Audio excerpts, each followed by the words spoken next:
10, 9, 8, 7, 6, 5, 4, 3, 2, 1, 0.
Are you ready?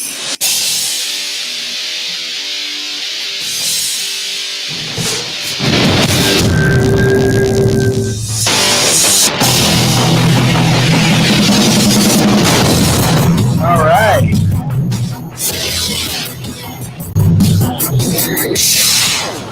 Are you ready to talk a little Bucks football? A little bit early tonight. Yes, Tim Witherspoon. It's Tim Witherspoon. I am early. Why not? So what the heck? We got lots to talk about. All kinds of free agency stuff is flying around out there. There's all kinds of things going on. It's pretty exciting. I'm excited to hear about it. We have even a special guest coming on in about 30 minutes or so, and I'm looking forward to that. We'll have some of the usual suspects around. We'd better have some of the usual suspects around. I'd be disappointed if we don't. But anyway, guys, so much free agency, so much to talk about. It's a little bit crazy. I'm a little blown away by all the chatter, a lot of the things that are flying around out there that I just look at and I think, okay, just when I thought Bucks fans were stopping, we're starting to get a little bit smarter. Just when I thought Bucks fans were, I was having a little bit of trouble coming up with things for our segment. Stupid Bucks fans say. Y'all came through. So we got some good stuff for you tonight when it comes to that segment. Special guest Johnny Bell from the Johnny B Show on 102.5. The Bone is going to be stopping by. I'm looking forward to that. He's on Monday through Friday, 10 p.m. to midnight, and the guy is hilarious. He's great. He's awesome. Bucks fan. All kinds of things to talk about. So it's going to be good. We have just a ton of things to discuss. It's hard to even come up with all of the. It's going to be a busy show, but like I said, we're early, so let's get cranked up into it. First way to do that is to bring on Johnny Dean. How you doing, brother? How's it going, bud? The professor. How's your day?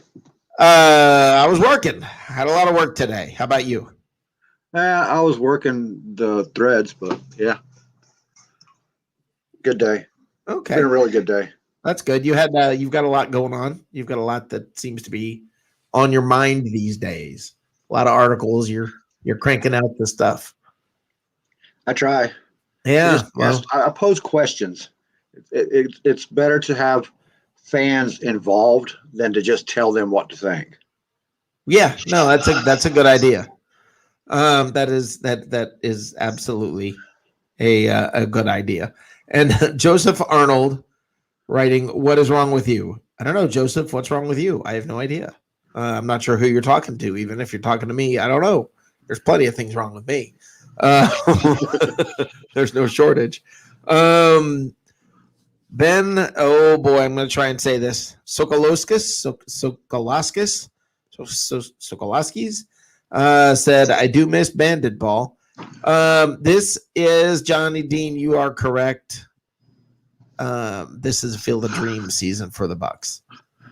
I don't know who they're going to be able to keep. I don't know all the smoke around the Cleveland Browns and Levante David. That all remains to be seen. It's very, very, very, very, very, very early in the process. Absolutely. After the signing, if we see a tag before the 9th, then we'll have a much clearer picture of what's going on. If we don't see a tag before the 9th, then we will also have a much clearer picture of what's going on. Yeah, they have a plan. I know this. This is not a team going at this and saying, let's just see what happens. I believe they have a plan, a very specific plan. I don't think they're coming at this like, okay, I don't think they waited until the end of the year and then said, hey, okay, now let's figure something out. I think there's a plan in place, and I'm confident with the leadership that this team has in the organization that they know what they're doing. And I think this team's going to be just fine. Yeah, I trust in that. Yeah. Misador's asked a question 2 nights now in a row. And me, if you can tell me, I don't know who you mean by Gil. Yeah, I was thrown by that. That's why I never brought it up. Because I was like, I don't know how to respond to it. So I just figured I'd leave it. I'd lay it out there. So, yeah, I was leaving it out there. Hey, we got great. Holy cow, this is going to be a fun night. Let's bring in the dude. Dude. What's up, dude?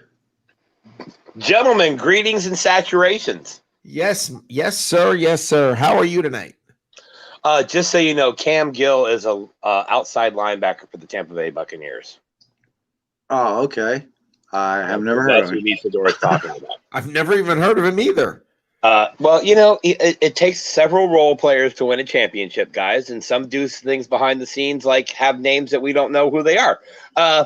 But he's got to be behind the scenes like you don't see him on the field. Well, I mean, you know, the most important person on the field is not him.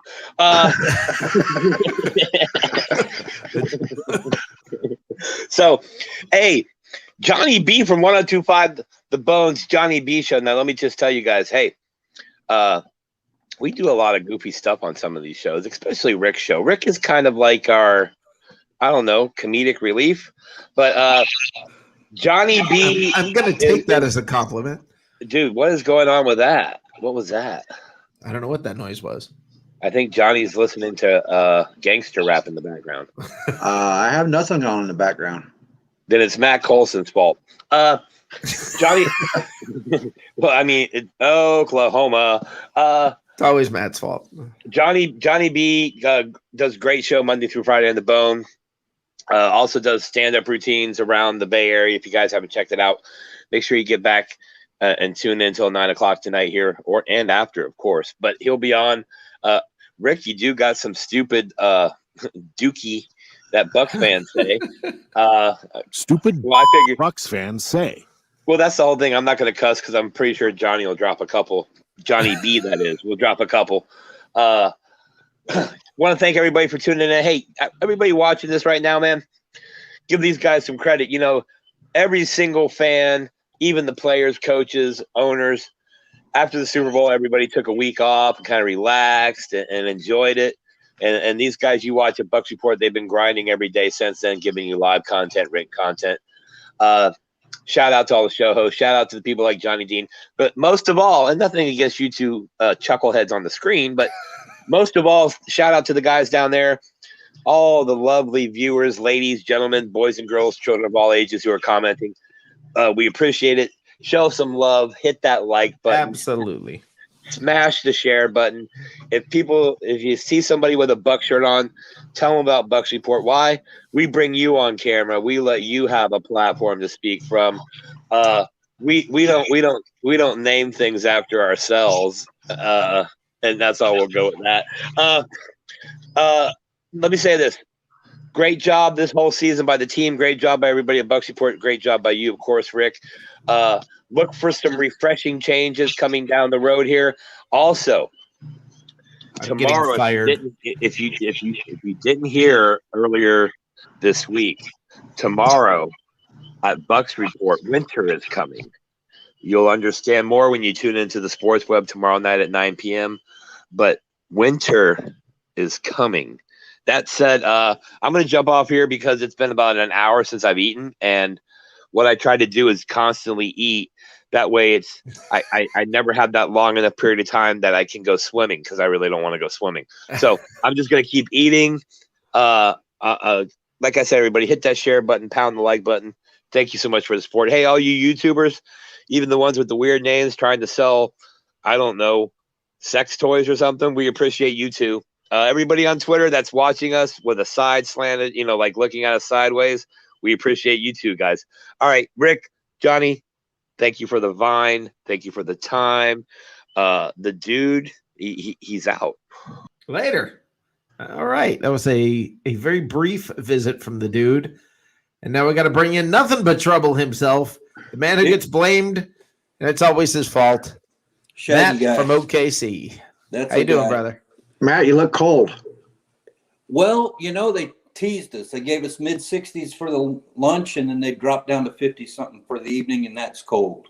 So here I am. So, well, yeah, that's cold. We're supposed to get cold again tomorrow. So, Well, I don't know what the deal I have is. to put the qualifier in that Oklahoma doesn't do anything without wind, so wind chill is always a factor. Even Yep. So, by the way, hey Teresa, how you doing? Welcome. All right. So we got all kinds. Isidore, I think, just called you Santa, Matt. Anyway, guys. All right. Let's get into it. Let's get into Bucks. All right.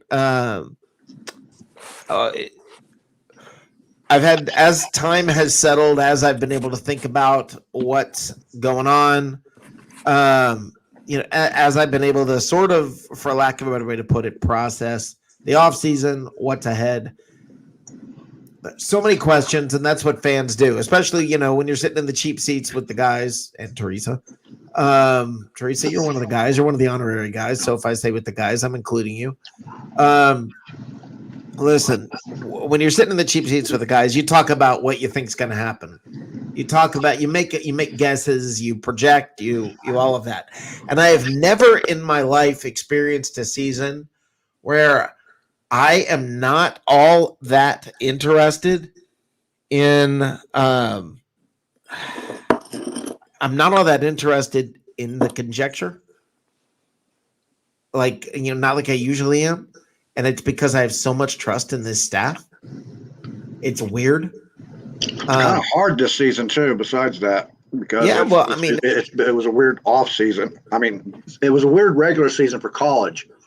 Well, there's so much. I just mean there's so much change. There's so many critical key free agents on the team, and I'm just not worried about it because I just have so much confidence in Jason Light, in the Glazers, in Bruce. And, I just feel like, yeah, all right, they got this.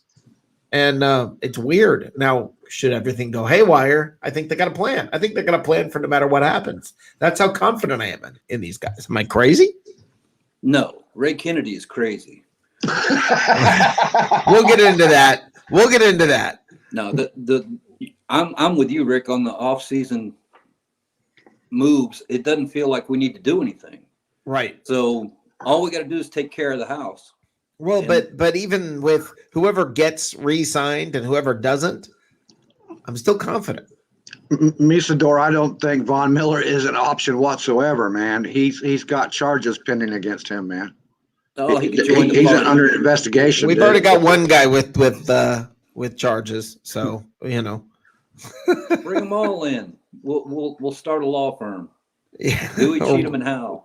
We'll need a law firm. Center. Yeah, we'll need a law firm. They can all move in with Tom. There you go. Yeah, we'll start a halfway house. But I mean, I feel like it's the truth though. I mean, Bucks, you guys in chat, all of you listening, all of you watching, all of that in the chat area, throw in your thoughts. Do you agree with me that do you have as much faith as I do in Jason Light and the organization right now. I mean, I think it's crazy that I've never felt that way about this team before. Where I'm just like, who doesn't. Who's that? Mr. Alabama. Louisiana up there. Mr. Louisiana. Mr. I Pearson? can't remember. Pearson, thank you. Oh, Brian Pearson. No, well, Brian's not a Bucks fan, so Brian's not going to have He's saying faith we in the can't organization. sign everybody, and Well, we might not be able to. Okay, but we don't need to, and Well, that's the point. We don't need to. right. The keys that need to go into place, we need to sign, but we can afford to get rid of people without Right. hurting the complexion of the offense or the defense, really. Well, So yeah, this year is not a panic. We always end up in a situation where we're looking at things and going, oh, we need a new cornerback. We need a new defensive tackle. We need to have an offensive lineman. And we don't really have that issue right now. Everything just looks good. It might be fool's gold, but it looks good on Bucks paper. were ranked number one in pass protection last year. that's amazing. And by the way, Mike Hooks. Mike, do you think Godwin leaves? Personally, I say there's a good shot he does. I think there's a good shot that Godwin's going to have to go, just because it's not that I want him to. It's not that I don't think he's a great player. Not that I don't think he's even important. It's just there's only so much salary space. So you sign him if you can. You do what you got to do. Mike DeRoche. Okay, here's the deal. I'm not going to open up a can of worms on Adam Humphries right now. I will do that a little bit later. But I want to say when Johnny Bell comes on, I'm going to clear the house from Professor and Matt. I'm going to put you guys back in the lobby for when I have him on. And we're not worthy. We're not worthy. No, it's not that. It's just, look, the guy's gracious enough to give us his time. It's going to be his time. But it's the kind of thing where I want to get into Adam Humphries and I want to get in depth on this because I've been reading a lot about it. So I want to talk about it. Mike said he was joking, but a lot of people are not, Mike. And I hope you'll come back on and talk about it, especially if you were joking. I want to have you come back on after Johnny Bell, and we'll talk about it. Johnny will be on for probably about, 20 minutes, half hour. And I want to get into this because the whole Adam Humphries thing, there's so much talk about it, and I've got an opinion on it. I've formed an opinion on it. I've tried to, let's just say, instead of just having an opinion based on nothing, I've tried to really dig into this a little bit and how dare you have an educated opinion on it. And I want to talk to you guys about that a little bit tonight. But every free agent down the line is going to be rumored to be coming here. We've talked about that. And for you guys I'll just say this let me just say this. That feeling about Adam Humphries, and I'll talk about this again later. That feeling that you have about Adam Humphries, wanting Adam Humphries to come back, that's called nostalgia. And there's nothing wrong with nostalgia, but it's not necessarily a good move just because you get the warm and fuzzies. Just because it'd be a nice thought to, have Adam Humphries back. He gave a lot to this team. And, now I'm not saying Adam Humphries is a bad player. Let me be clear. He's not a bad player. I'm just not even remotely thinking about him at the moment. We've got people we need to get on the field. Rick, did he leave or did we cut him? He left in free agency. Right. But did we not offer him a check? Right. We just didn't. Somebody offered him more. We let him go. We let him go. I mean, we had Evans, we had Godwin. We let him go. Yeah, they offered him a substantial check, right? $2 million over what he was honestly valued at. So, right. Yeah. He'd have been stupid not to take that. Oh, you mean the team he went to? Yeah. Right. Titans. So I don't know. I mean, and then they didn't use him right. But Teresa is absolutely correct here. We need to focus on the defense. We can afford to lose a wide receiver. If Godwin goes, then at least he has a championship to help him get paid wherever he goes. Exactly, Teresa. I agree with that. What does Harry say? Hey, Harry the Greek. Don't need problem players like the Cowboys in the 90s when they played away games. They always had two planes, one for the players and the other was for the probation officers. Nice. Very nice. So far, that's the comment of the night. But listen, Brian Pearson says free agents are going to want to come to Tampa Bay. So what do you think about Ryan Flynn coming to Tampa Bay and being your backup quarterback? Brian, there is no part of me that is remotely thinking about the backup quarterback. Would they have the backup quarterback? We know who the backup quarterback is. There's no discussion about it. There's no what if. He's under contract. That's right, Josh Rosen. The Bucs are good at backup quarterback with Blaine Gabbert. That's not going to change, whether any of you want it to or not. I'm not disappointed in Blaine Gabbert. I mean, he did what he was supposed to do. He came in and I agree with you. Game and played well. Too many people seem to want him gone, and I just think it's funny. Look, you got the quarterback. We have the quarterback. So, I mean, there's so many things to talk about when it comes to this tonight. It's going to be very interesting because, I mean, there's a ton to unpack. Let me say this. The backup quarterback discussion or anything related pretty much to quarterback. Let me rephrase. Let me be clear about this. Anything related to the quarterback position is a wasted conversation in my eyes. Other than, do you think Brady's going to restructure?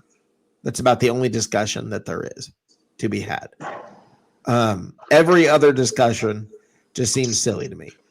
Gabbert is going to be the backup. Ryan Griffin will most likely be gone. But Gabbert, it's decided who's backup. It's decided who the starter is. So there's not a whole lot to talk about beyond that. You want to talk about whether or not Brady can, is Brady over the hill? Is he, do you have any indication of that? Because I don't. Let's wait and see. Let's wait and see.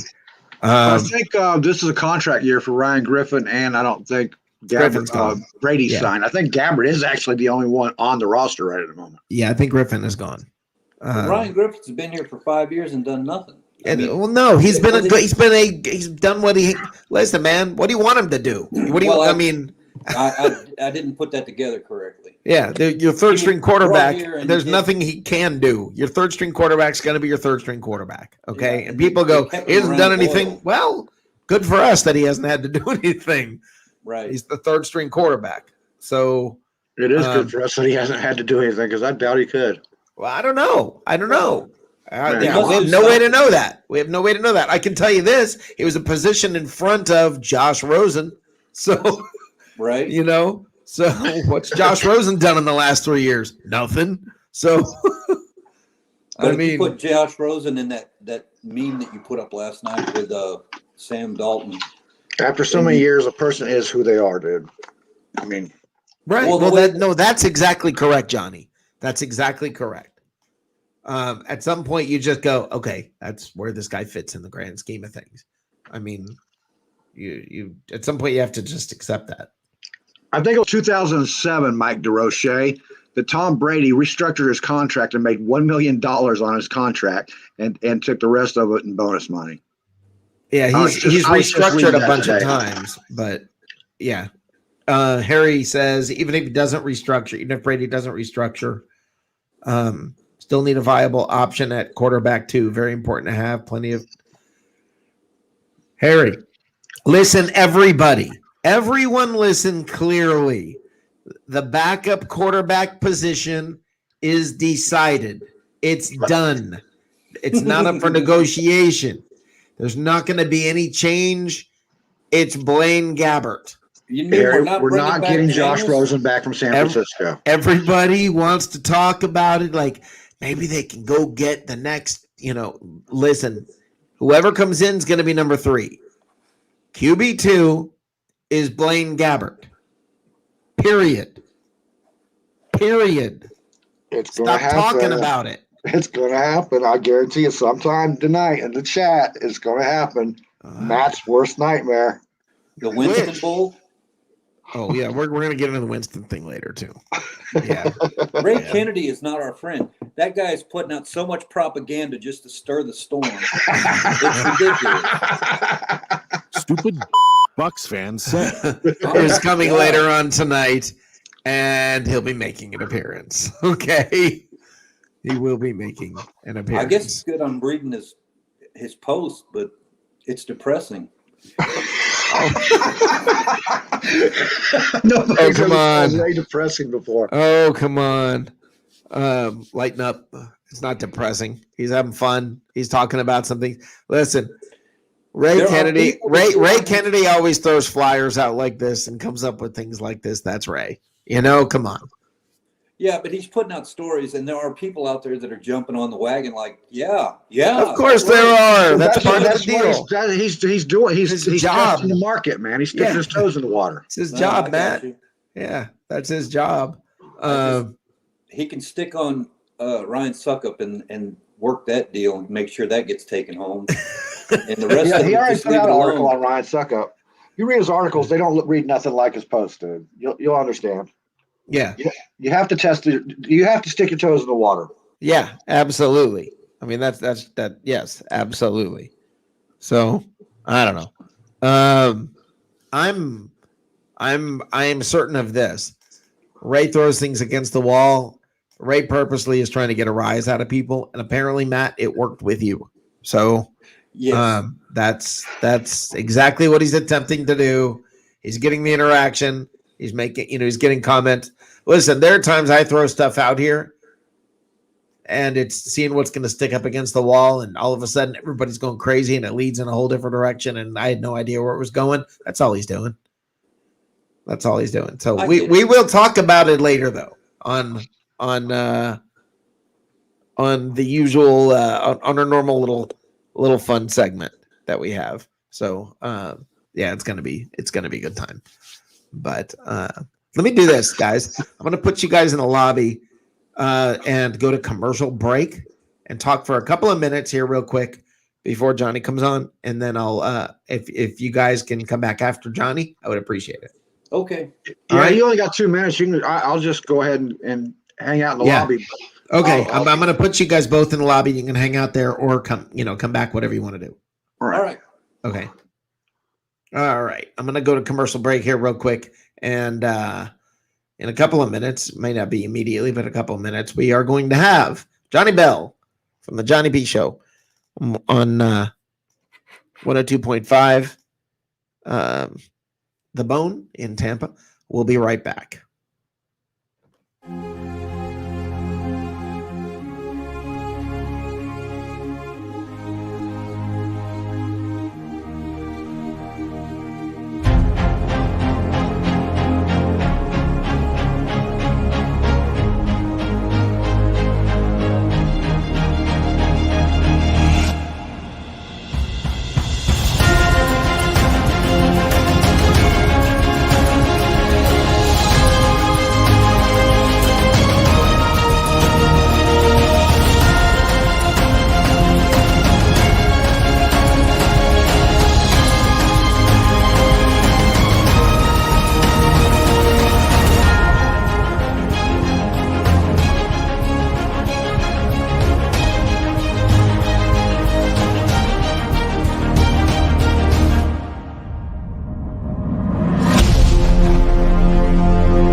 Okay, guys, quick topic, media. I want to talk to you guys about media in general and understanding how media works, or what media is all about, how, whatever it is, whether it's a show like this, whether it's the news you're watching, whether it's the radio show you're listening to. The point of the matter of what we are doing is to engage you and entertain you. I said that about news also, if you just heard that. Okay. How are news broadcasters? How are the people on a station, the talking heads? How are the radio personalities? How is everybody paid? Okay. Now, well, okay. Tim Witherspoon says media equals propaganda. I want you to just stop and think. It's not propaganda, it's business. Okay. You want to throw a negative word out like propaganda, but the fact of the matter is it's just business. Okay. It's not necessarily simply propaganda. Like, it's not all about a point of view or pushing forward an agenda. All right. What it is simply a business. How do news broadcasters, radio personalities, people on shows like this, how do all of the people that you see in media get paid? If you're reading an article, how do people get paid? By views, by viewership, by ratings. That's how people get paid. If somebody's making a killing, it's because there are a lot of people watching. So when people try to look at the media and always attach something negative and say, well, like, honestly, Tim, when you just said media equals propaganda, it's not always like that. It's not an agenda driven thing as much as it's usually ratings driven. The media's job, okay, well, Misador just said the media's job is to promote thought. No, it's not. The media's job, listen clear, the media's job is simply the same thing as every other business on the planet. Make money. That's what it is. It's a business. And you have to understand, it's not all about, I want to generate thought. I want to make you think. Let me tell you something. If it's not all about that. It's not that deep. It's not that deep. And people go so deep. It's propaganda. It's fake news. It's this. It's that. No, it's not that. You're trying to please viewers. You're trying to gain viewers. You're trying to engage viewers. That's what you're trying to do. When you listen to a radio show like a sports talk show, and you know how they have little trivia games that maybe there's two hosts and they're engaged in a trivia game with each other. Do you know why they do that? Because it's entertainment. That's why they do it. There's nobody better to talk about that than our next guest. And I'm looking forward to having Mr. Johnny Bell from 102.5 The Bone. Hi, Johnny. How are you? Hey, what's going on, man? How are you? Hey, I'm happy to have you on here. Welcome. Yeah, I'm excited. I'm a big fan. When I got the message, I was excited. I was like, cool. that you guys deem me fit to be on this stream. I'm excited. So more than so good. More than so. We're talking about media here, and okay. I think you're a perfect guy to talk to about this. I said, basically, to me, media. Somebody said media equals propaganda. I said, no. Media is not propaganda. Media is not here to generate thought. Media is not here. Media is here as a business. It's that simple. Yeah. Look, I am a member of the media, and I find myself 5 nights a week just crapping on the media, because there is a lot of like you said, people want to say propaganda. It's not all propaganda. And you're right. It's about clicks. It's about money. It's about making money. And a lot of times it feels like it's propaganda because that's what's making the money. And that it's annoying for me as an entertainer that's in the media, because I got in through stand-up comedy, and I do an entertaining show at night. That's what I want to do. I want to, obviously touch on current events and topics, because that's what people want to talk about or listen to. But I also try to put a satirical edge to it if I can, Yeah. because everybody's stressed out. I don't want people freaking out all the time. So, it just seems to me like there's so much doom and gloom out there, and I think it's wearing on people. Yeah, well, I think you're right. I mean, Yeah. everybody's stressed and polarized, and it's amazing how well. And actually, I think we're probably less polarized than we're told. Right. I think about it a lot of times. Like if I'm in a restaurant, I look around the room and think, how many people are actually that radically on one side or the other? There are not that many. Most of the people would probably be somewhere closer to the center, but we're all told everything is up, and I don't know that it's true. Yeah, that's something I like to point out too. Is that you're getting such a small sample of what reality is, and you're getting what they want you to get, what they want you to consume. So, right. For example, when we had, 3 weeks ago, our beloved Tampa Bay Buccaneers won the Super Bowl. Did they? And I don't know if you heard, but the national media went crazy showing a very small percentage of Bucks fans celebrating in the streets in South Tampa and around, downtown, and like, oh, look at Florida being Florida, and all the COVID's going to go nuts in Tampa. And then they weren't showing the overall picture that most people are really doing things the right way, having small parties at their house, or wearing masks where they need to wear them, or handling it, however they seem fit or deem fit. And it just seems like everybody wants something bad to happen because they want to support their narrative, whatever side they're on, So I find it very annoying on both sides of everything. So I do find myself in the middle on a lot of things, mainly because I can't stand the radicals on either side, no matter what you're talking about. It could be sports, it could be politics, religion, it doesn't matter. Like, I'm just annoyed with everybody at this point. It's like, you know what? Wear a mask if you want to wear a mask. Don't yell at them if they're not wearing a mask. You're a jerk. You're a jerk. We're all jerks. Okay. Just live your life, man. Yeah. So I've got a little saying I say on here all the time. Simmer down, Sparky, because everybody gets so extreme and so, worked up. And I'm like, oh, whoa. And that's hilarious. I think you're right. And I think a lot of it's social media driven. What would social media, if you took right now, let's say for whatever reason, Facebook went down, Twitter went down, all social media in general went down, which would be terrible for me in this show. But everybody get along because there's not a platform for everybody to, the vitriol. Well, that's the thing too. And people don't even know they're being duped, right? So you consume the media that you want to consume because you get stuck in this echo chamber, right? There's these algorithms, not to sound like conspiracy theorists, because this is real life. So if you listen to a certain news outlet or a certain, commentary, you're going to keep getting that fed to you because they know that's what you like. So they're like, give them more. It's kind of like what McDonald's has been doing to me for 40 something years. Like, give them more.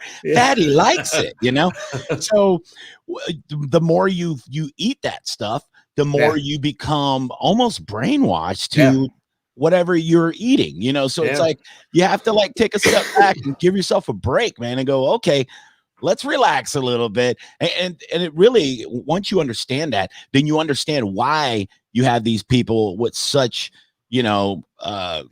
contrasting views. Like, you go, why does this guy feel this way? How could he like that guy and I like this guy? Because that guy's being fed that guy's stuff and you're being fed the other guy's stuff. And everybody is just going with whatever narrative they're comfortable with. And it's like, yeah, you're right. Social media, we're getting it. Like, I mean, if I didn't have to be on Facebook, I wouldn't either. Like, I have to, just like you, I have to get my voice out there, in order to survive. Well, that's the reality of it. Yeah. And and what you do, you're awesome. You're hilarious. You're a lot of fun. Your show's great. And I'll be honest with you, I live in Charlotte. Okay. I live in Charlotte. So I'm going to go ahead and say this. Everybody's going to probably be like, what? He just admitted this? Listen, it's not like I'm a regular listening to your show because I'm not there. Right. And I didn't, until I was made familiar with your show, I didn't know about it. And now having listened to you, you're awesome. And now I've got something I'm going to be doing, so it's kind of fun. And that's something that I want. People, other than Tuesday nights when you're listening to me, Listen to your show. Tell them about your show. Yeah, actually, a lot of Bucks fans do listen to my show because I am very heavy Bucks centric. Yeah. Born and raised Tampanian. I bleed orange and red and pewter and all the other colors.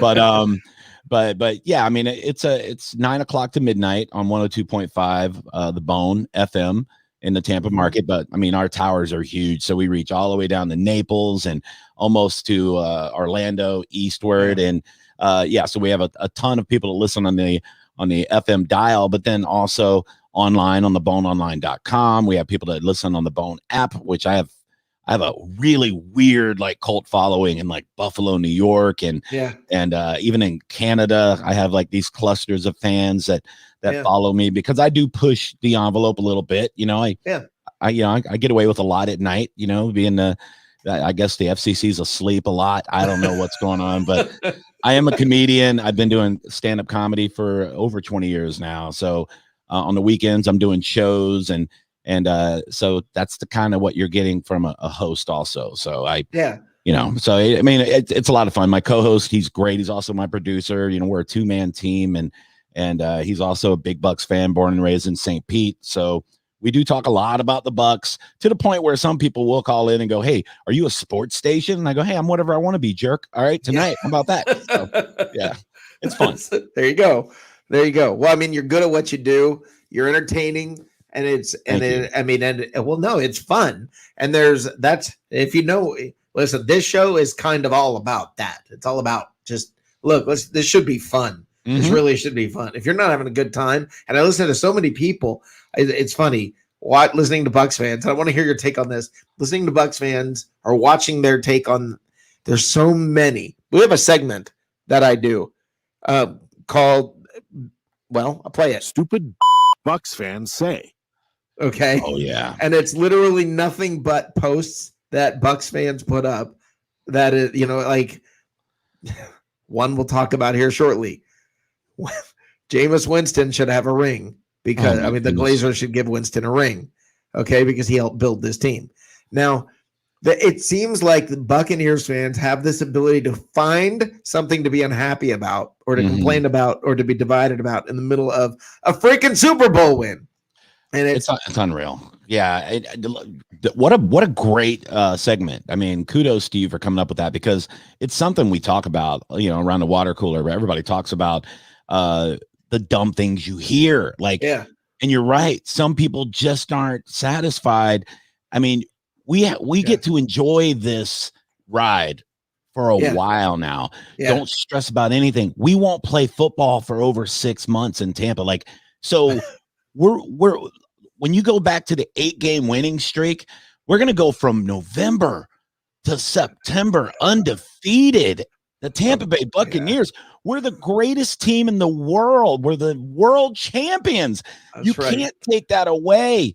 I mean, we went through the gauntlet. We beat Drew Brees and Aaron Rodgers, and then made Patrick Mahomes look the way his voice sounds like it's not good.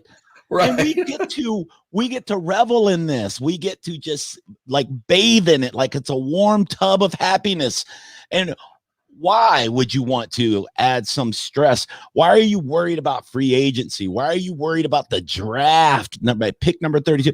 Just live in the moment. This is what we've been waiting for. This is what we are diehard fans. Why we sit and we bite our fingernails off and watch every game and just wait for somebody to miss a kick or throw an interception to break our hearts again. And we've done it. We reached the pinnacle, the top of the mountain. Let's just stand up here and enjoy the view. But some people just have to be negative. And to say Jameis Winston deserves a ring, no, you don't deserve a ring when you throw the ball to the other team all the time. I mean, that's just how it works. I mean, come on. It's just, and it's about a winning culture. You know this. Anybody who pays attention to the team, it's well, Tom Brady didn't win. I heard this 100 times this week. Tom Brady didn't win the Super Bowl. The defense did. Exactly. You know what? Yeah, but without Tom Brady, right? The defense doesn't play with the culture he brought to the team.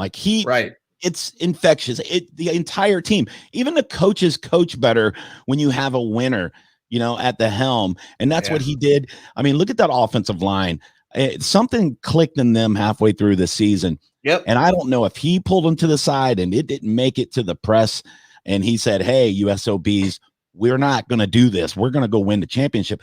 Right. Something happened. Even Donovan Smith looked like Anthony Munoz the last 7 or 8 games. Who knew he had that in him? I didn't. I didn't either. I had a viral tweet after the first week. I don't know if you remember. I had a tweet where I said, I know Donovan Smith's worried about COVID, but he doesn't have to socially distance from the defensive ends during the game. Right. Because that's what it looked like. It looked like he was just, No, he was terrible at the beginning. He took plays off. He always has.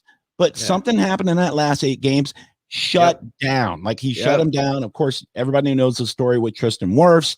But you throw in a guy that's a 4th string guard that's been, off and on the practice squad, and he plays lights out. Nobody wants to let Tom Brady get sacked. Right. They're not doing that for Jameis Winston. So stop with the argument that Jameis deserves a ring. Right. I mean, if you were at the games, you saw how the offensive line, the demeanor on their faces after he threw a pick. Like, they didn't show it all the time during games. They're going to pan over and show the O-line, cussing under their breath. But I was at the games. And you could see it. You could see these O-line. They just give up, and nobody wants that. Well, I compare Jameis Winston to like a bad, really good-looking girlfriend, right? It's like she looks great, but about once a week she's going to break your heart. You know what I mean? She's going to let you down, and you can't trust her. It's exactly what I said. It's like dating the crazy girl, where sometimes when it's awesome, oh man, it's awesome. But you're going to end up with the cops in the driveway. And that's and inevitably she's going to play for another team soon. So there you go. There you go. I mean, that to me, that's a perfect description. And that when I watch, when I hear fans talking about Jameis should get a ring or whatever, understand this, or the defense won. The defense won, but the defense wasn't, playing on a short field all the time. We weren't throwing picks. We were able to punt the ball away, not just throw a short pick. And I mean, and what also I think be interesting, and I haven't seen this stat. I wonder if you look at Brady's interceptions, what was the air time, like the air yards on those interceptions? Like they were all just deep, throw up a prayer, 3rd down. What the heck? It's like a punt anyway, kind of interceptions versus, pick sixes and, I mean, it was insane what the defense was handed in previous years. So the thing too, and people don't understand this either. And as a defensive coordinator, it changes how you call defense when you know what's going on the other side of the ball. So they wonder, wow, the Bucs are playing these soft, horrible zones when Jameis was our quarterback. Why is the defense playing so soft? Because they're afraid. Like what's going to happen when Jameis gets the ball again? Is he going to put us up against the gun again? Like, are we going to have to, start off in the red zone again? Like, at least now Todd Bowles knows if he sends the house, and we get burned on a play, Brady's going to come back and get those 7 points, or he's not going to give the ball to them, So it's a chess game, and you have to consider every piece on the field. So yeah, the defense was awesome, but the defense can play awesome because they have confidence in the guys on the other side of the ball too. So. Well, that's what the whole team. That's what I said. The way I described it is all the gears were working. So the first time it's the first time I can remember as a Bucs fan. Now I'm old. Okay, I'm way older than you. I'm sure. I go way back. I go back to the beginning. Like the beginning. Okay, I was alive. Okay, I remember those early years, and even there's never been the offense and the defense, all the gears working together. Even the Super Bowl year. The offense wasn't doing it. And, that was just the defense. And this is all the gears working together. Everything it's so complete. And I like if you saw Antoine Winfield's tattoo and Brady told him, save room because you're going to need more of them. And that's awesome. I mean, the stories you're getting like that. And that's the thing, it's like whether you like Brady or not, you can't argue what he brings off the field. Like when you hear about every offensive player told the same story about him the whole week before the Super Bowl, giving a text at 9 o'clock at night saying, we are going to win. I mean, that does something to you. I mean, there's a lot of mental in football. Yep. I mean, everybody in the league is an elite athlete. Even the guy that you think is the worst, the guy that you think sucks, he's better than almost everybody in the world at football. Yeah. You know, so it's a lot of mental in there, you know. And so to put that kind of almost like a subliminal back of the head winning culture, even through a text message, it does something to somebody. That's all you need is a little edge. And then I don't think it's ever come out. I don't think anybody recorded his speech before the Super Bowl. I wish I know, because they were talking about it. Oh man, what I have heard through the grapevine gives me goosebumps just imagining it. Exactly. He gave them this speech, and Devin White said, you know, in a Zoom conference right after the Super Bowl, he said, man, it got us so fired up. Yeah. That's the difference. When Jameis would do that, he would eat the go eating his fingers, and you look in the background and you got players going like they're embarrassed. It's like your drunk uncle at a party. You're like, oh, what's he doing? Oh, he's doing it. Right. No. Is he eating his fingers? Yeah. Son of a... and then they go out and get stomped by 25 points. Like, oh God. So we're a different team now. We're a winning team. So everybody relax, enjoy it. Yes, and just go along for the ride and stop stressing and finding things to be unhappy about and finding things. Yes, I'm with you. I'm with you. Yeah, absolutely with you. Yeah, that's that. I mean, as I like. All right, as a Bucs fan since the beginning, so you were a fan back the other Super Bowl, right? The original. Super Bowl. I would say the longest I could go back to remember, because we were season ticket holders in the 80s, but I remember being at the 79 NFC Championship game where we lost to the Rams, and I remember crying walking to the car. I was 7 years old. Yeah. And I remember that game. I remember the night. I was sad. I was sad because Doug Williams wasn't playing. I remember saying that. Right. I had a T-shirt that had the number 12 on it. Yeah. So yeah, I've been around for a long time. Yeah. Right. Okay. So for this, you know, the conversations, which team is better, the last Super Bowl team or this Super Bowl team? Right. And I you know, if they played each other, which is a natural, I guess, a thing people are going to ask, but I don't care. And I mean, I just don't. I don't care. It's stupid. It's like saying, you know, who would beat you up in a, you know, who would win in a fight, you know, like 30-year-old Johnny B or 20-year-old Johnny B. Right. It don't matter. Johnny B won. You know, it doesn't matter. Like, like, and it, I mean, if you want to like play these scenarios, and it's like one of those stupid nerd TV shows on like Discovery Channel where they're like, oh, Genghis Khan versus Bruce Lee. It's like, wait, those are nerd shows? Oh. Yeah, I mean, I watch them, but but it's like, yeah, I mean, I did kind of think about it. Like, let's say there was some weird thing and you could play them against each other at the same age group and all that. It would probably be a good game, honestly. It'd be a great game. Probably would. You have two elite defenses, you know, you have one team has you know, a couple, I mean, probably, you know, 3 Hall of Famers, probably going to be 4 soon. Yeah. But the current team, probably looking at a couple of Hall of Famers in the future. 3 or 4. Yeah, you're looking. Maybe. Yeah, I would think maybe. Well, you got to figure at this point, JPP's kind of a shoe-in. Okay. That Brady guy will probably make it. Oh no, I was just talking about the defense. Oh, the offense. Oh yeah, Brady.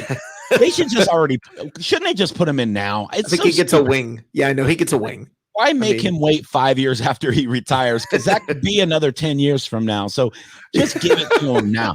Just open the season up and say, hey, we have a big announcement. We're going to put him in the Ring of Honor right now. And we're going to put him in the Hall of Fame right now. So and he's going to play in a gold jacket tonight. Right.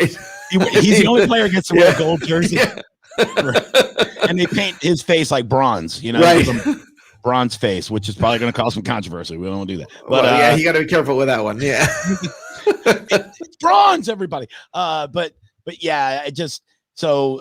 But yeah, you're going to say the defenses are both going to be good, but this Bucs offense versus exactly right. The best, in my opinion, you know, probably the best Super Bowl defense ever. I mean, it could be the Ravens, it could be the Bears, but definitely one of the top 3. So, man, it'd probably be a low-scoring, tough game. Honestly, you're probably looking at a 14-10 game or something. Yeah. I mean, how's anybody going to score with these two? Because how do you not when it comes to just a Super Bowl performance, how do you not put this year's Bucks defense in that top whatever? Because holy crap. Yeah, and that's the thing. Everybody's like, well, this defense isn't as good as the 2002 defense.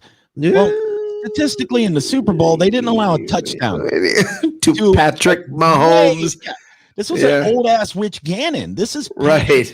Mahomes. Like, it's a different scenario, man. Like with the new rules, and I mean, with the way rules are now, with everything like that. Yeah, absolutely. Yeah. So yeah, I'm with you. That's where you just look at it and you go, yeah, you got to put this.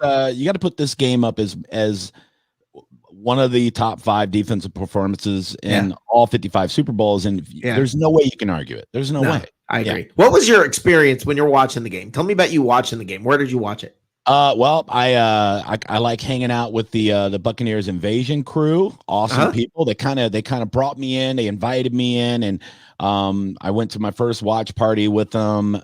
John, super fan Blakey. Very good friend of mine. Yeah, and Ricky Zukowski, all those guys, and they do watch parties at the Dave and Buster's there in Brandon, and I was like, I didn't want to watch the game by myself.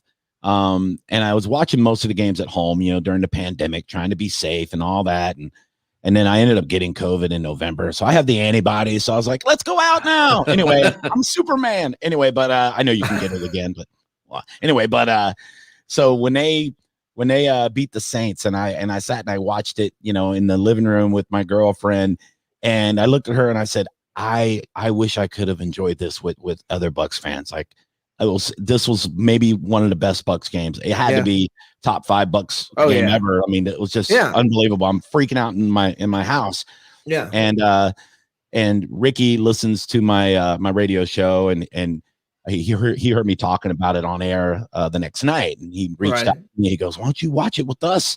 And I was like, "Okay." So the Green Bay, the NFC Championship game, I went up there and I watched it with them, and man, it was cool. I felt like I was back at Raymond James Stadium, before all the COVID hit and all that.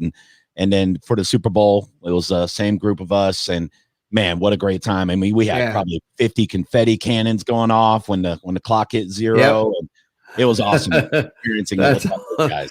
That is awesome. That is awesome. John Superfan Blakey, who kind of puts that whole thing on. He just came from Atlanta, and he ran the same thing in Atlanta for the last, several years. It's the ATL Bucks group that became Buccaneer Invasion. And I was a part of that whole crew up in Atlanta when they did the same thing.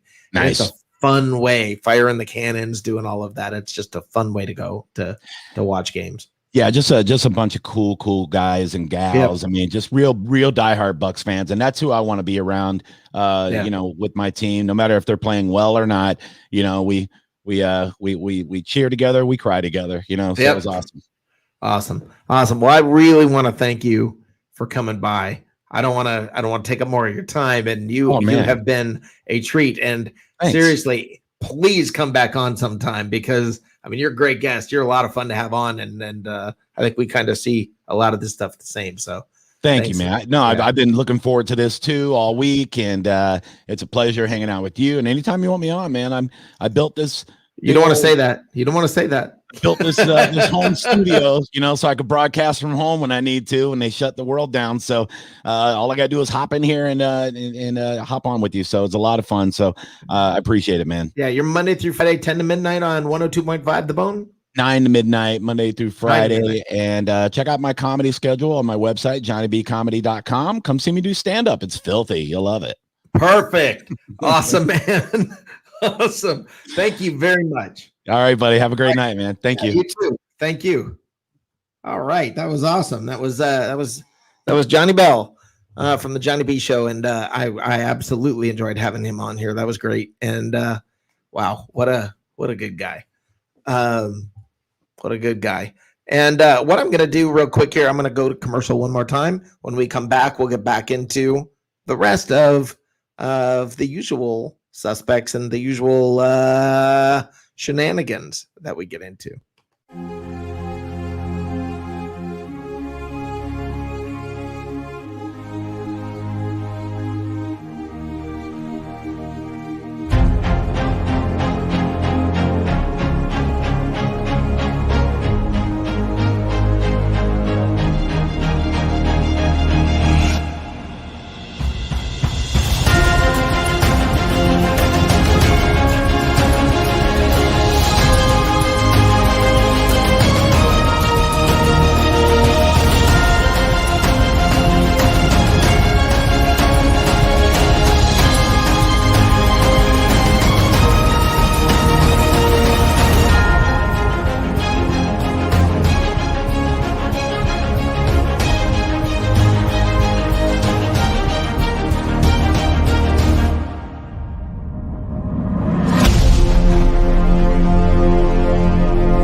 All right. We are back. Time to get into the usual shenanigans. Time for the normal trouble. Time for all of that. And the best way to go about doing that is to add the usual suspects back. Where's Mike Roche? Mike, where are you, buddy? Where are you? Here, let me grab the link for you again, Mike. Mike, if you can hop on here, I would appreciate it. I'm gonna send you the link right now. There is the link in chat. And Canada. Canada. But yeah, that was a whole lot of fun having him on the show. What a great guest. That guy's awesome. I mean, that guy's really awesome. What was his name? What's that? What was his name? Johnny Bell. In Tampa, before I left, there was a station called. Wait, what'd you say, Matt? I was just going to say that there used to be a station in Tampa called Y95 FM, and they had a Ron and Ron in the morning show. I forget the guy's name. One of them was Ron Bennington. 95 YNF. What? 95 YNF. Yeah, that was a great show. Chase Station. Yeah, Y95. They used to run a comedy show though, and the guy that you had on here reminded me of that. That's all. That's cool. Oh, here we go. Too much complication for that little memory. Yeah. Here we go. Let's add in still hurting Mike DeRoche. Mike, how you feeling, brother? Hey guys, a little sore today still, but I'll survive. All right, you're gonna be all right. Yeah, I'll grind it out. Okay, you got that whole Cam Newton. You got that Cam Newton just warming up thing. Yeah, is that what that is? Going in. Going in. Are you going to drop on the ball when somebody yells ball? You're going to run to the end zone. Oh, I'm gonna jump on a sucker and run it in. Hold on, let's add the dude. The dude is back. No way. Hey, dude, how you doing? Tutorino. Hey, first of all, Y95 was the most popular top 40 radio station. Then they switched formats in the mid 80s to 95 YNF, your Tampa Bay rock and roll pirates. Well, you remember Ron and Ron, don't you? Yeah, they were actually Ron Diaz and Ron Bennington. Yeah, Ron Diaz. The Ron and Ron show was such famous skits as Dykes on Bikes and stuff like that. But we won't get into that because I don't want to make Rick blush. I think we just bonded, me and the dude. First time. Should we leave you two alone? The dude abides. But really, quick shout out, Johnny B. Go to 1025thebone.com and check out his shows, even the ones that were from last week. 9 to midnight. I apologize for the 10 to midnight. I tried to cut an hour off the guy. Great comedy stand-up routine. Look for the link to his page in the comment section or to his website as well for his show schedules in and around the Tampa Bay area. If you like stand-up comedy where, I don't know, he's going to put you in your feelings, that's the guy for you. No holds barred.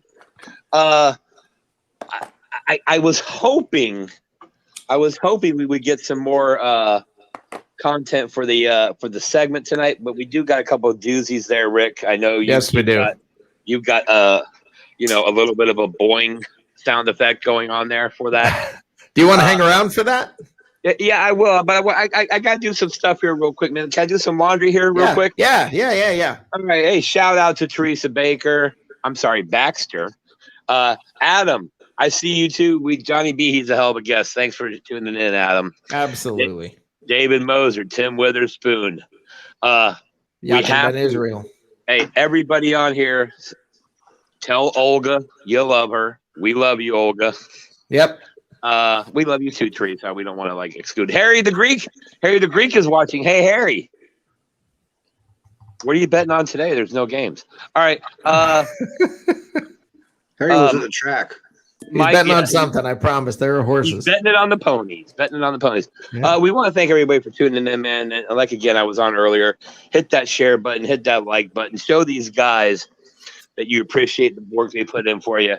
Again, pound the share button and watch us grow. See how that works?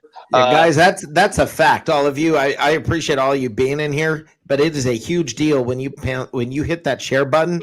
That's a very big deal to us. When you comment, when you're talking to us in the chat room, that's a big deal. I really appreciate all of that when you guys do that. You know what I appreciate? What do you appreciate? We're allowed to take shots at each other now, right? Great. Fire away. All right. Well, Fire away. thank you, Mr. De Roche, for wearing a hat this time. Oh my God. Matt, I'll say this: the first time you came actually on camera on the show, we were all like, "Hey, there's Matt Coulson," and now you're not on camera. So again, we thank you. Exactly. I agree 100%. Hey, Johnny Dean, you're not escaping either, bro. Here's what I feel like we have here. I see 5 guys on the screen, 2 videos and 3 pictures, right? Right. And good looking cannot be attached to any of this. Absolutely not. There's Mike's like, wait a minute. But I do want to say shout out to Mike DeRoche, dude, from Canada. We got Bucks fans in Canada. Right. We've got Bucks fans in Okinawa. We've had them on this show from Australia, from the United Kingdom, from where else? Like Latin American countries. I mean, Viva la Bucks Report, worldwide, global domination, better than you. And we call ourselves Bucks Report. We don't call ourselves or name our stuff after ourselves. But anyway, Johnny, who's the hot draft pick? Which for us, for the Bucks? No, for the Toledo Rockets. Well, you got to be more clear than that. I don't do just the Bucks, man. I know, but we're literally on Bucks Report, bro. I would go with the defensive tackle, the defensive end, the edge rusher from Texas. Okay, Johnny Dean. This is what I was trying to get at, and we love Johnny Dean. If he was a girl, I would kiss him. Well, okay, no, I wouldn't. Exactly. That's if he buys me flowers. Johnny Dean. What we love about Johnny Dean. Anytime you ask Johnny Dean who the Bucks should draft, here's what the answer is going to be: offensive line, defensive line, or edge rusher. Don't let him lie to you every time, and that's why we love Johnny Dean. He's the most consistent linebacker. You forgot Johnny linebacker. Dean. Johnny Dean gets more draft picks right than Mel Kiper Jr. So I'm gonna start calling him Johnny Diaper Jr. Johnny Kiper. See, Kiper just sounds. I don't want to make you have to have hair like Kiper, dude. That's weird. Although Jacob Charnow's hair. I was gonna say where's Jacob? Jacob's Charnow. It's like a mini Kiper thing. That must be New Jersey Northeast thing. It's an Italian thing. It's an Italian thing. Yeah. I don't think that's the case with Jacob Charnow. Well, I will say this: Jacob's hairstyle could play a part in any of the Grease movies. There you So go. there's that.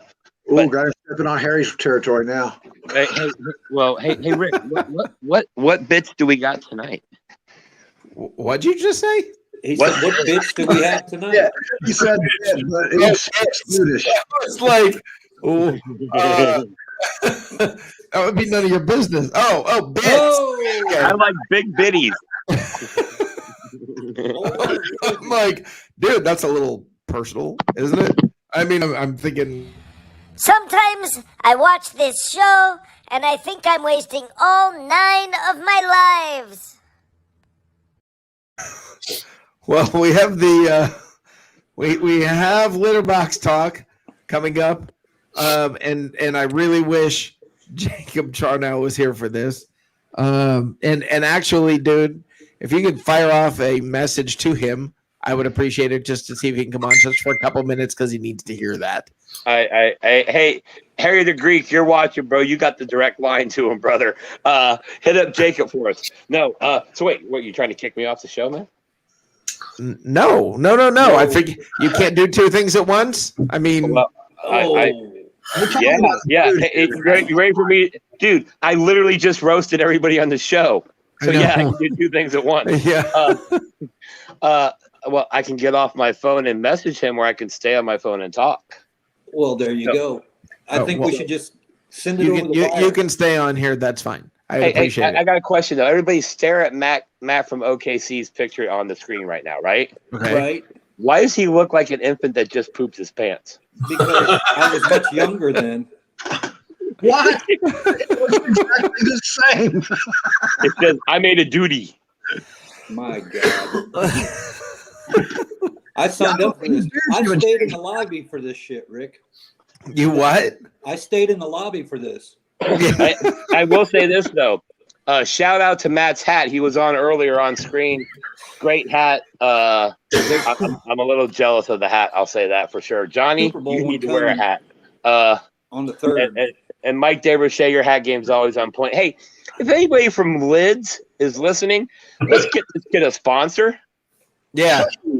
Yeah. I mean, he really. He even keeps the tag on it. Yeah. Yeah. Though, I mean, the man's name is Lids. Come on. Lids should be your sponsor. Yeah. Absolutely. Absolutely. You wear a hat, Rick? Me? Yeah. Yeah, not on my show. No, okay. Yeah. And hey, everybody watching the show, that link, Rick has put the link in the comment section. Don't be shy. All you need is a cell phone or a device and a decent internet connection, and you too can be on here making fun of people like me. Yeah. They don't do it. There's like a room full of a chat room, and then there's a section full of people that want to be egotistical and put themselves on TV. And that there's the line; those don't cross. We don't ever get. I have no idea what you just said or what that meant. You know what that means? Hey! In Oklahoma, that counts as a TED Talk. Yeah. Oh my God! See now, Mike, you understand? It's not just Canada. We make fun of everybody. I know. We make fun of everybody. We are equal opportunity offenders around here. Hey, there are several mornings where and Johnny Dean will testify to this. I will send Johnny Dean a voice message that says, F you in the morning, just because. I do the same thing to Rick. So yeah, it's just, that's sort of like a good morning from the dude. We love you. Good morning.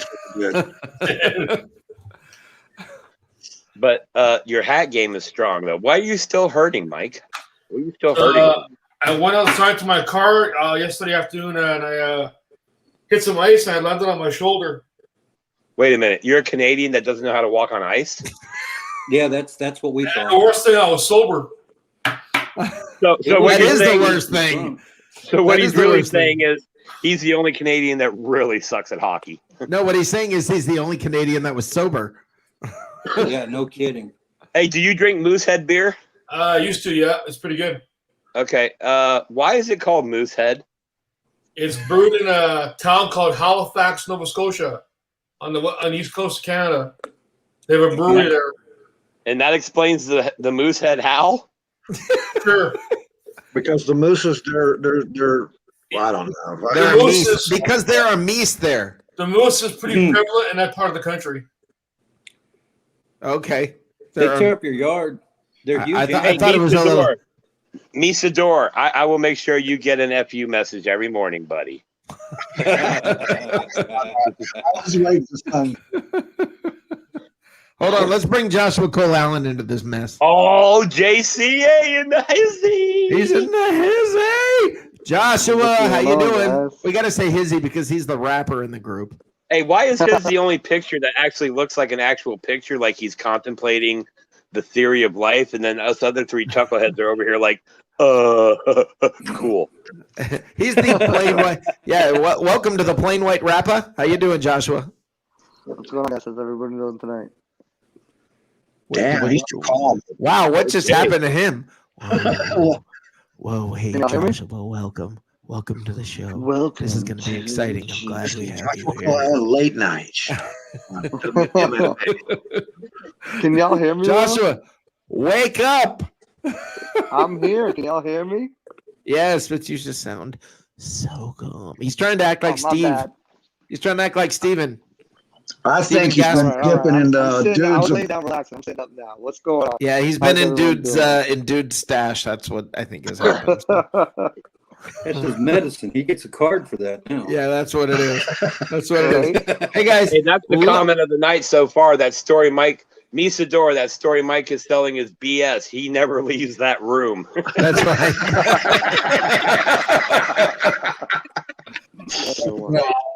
That's right. Hey, You're you going to guys, run him out of here. He's going to start guys want to get into the shenanigans now that we've got the 6 of you here? You want to get into some stupid stuff?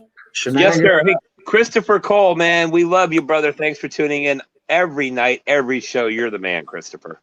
Absolutely. All right, it is time. It's time. Stupid Bucks fans say. All right, and you guys came strong. You were on your A game, bringing the stupid stuff. This ought to be good. All right, first of all, in my opinion, we cut Smith and replace him with someone just as good or better in the draft or free agency for cheaper. We can save $14 million and put that towards blah, blah, blah. Who cares? So think about this. I love this first line. In my opinion, we should cut Smith and replace him with someone just as good or better in the draft or free agent for cheaper. Okay, so how about this? In my opinion, we should cut every player on the team and replace them with someone just as good or better in the draft or free agency for cheaper.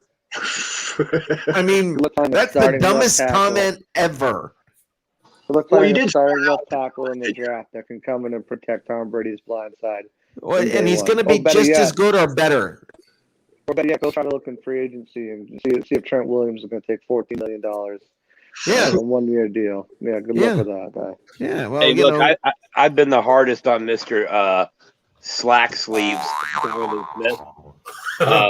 But or should we call him Shaky Sleeves? I don't know. But anyway, I've gone, and here comes the sound effect. I've gone hard on him for a couple of years, but let's be honest. The last half of the season, dare I say he borderlined as a dominant left tackle, or at least stepped his game up significantly. He was a whole different player after the 8th game.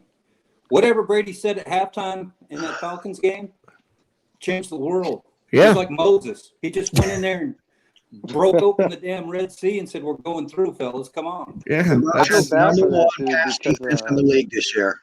Yeah, that's kind of what happened. I feel bad for that dude because Smith is probably going to get extended for the next 3 years. So, well, I know that's the funniest part of all of it. That's the funniest part of all of it. So now, I mean, the thing to see is if he turns into Doug Martin, he gets a contract and then he goes back to being the old guy. Yeah. Well, the only thing we got to worry about him turning. Hey, if we see him start hanging out at the VIP rooms in Ybor City, then yeah, he might go the Doug Martin route. He's hanging out in the VIP rooms at Burger King, dude. Ew. Look, let's bring on the next one. Here we go. From Max Kellerman, Aaron Rodgers could have won the Super Bowl with this team. Brady's best contribution was finding the right stacked I hate team. that guy.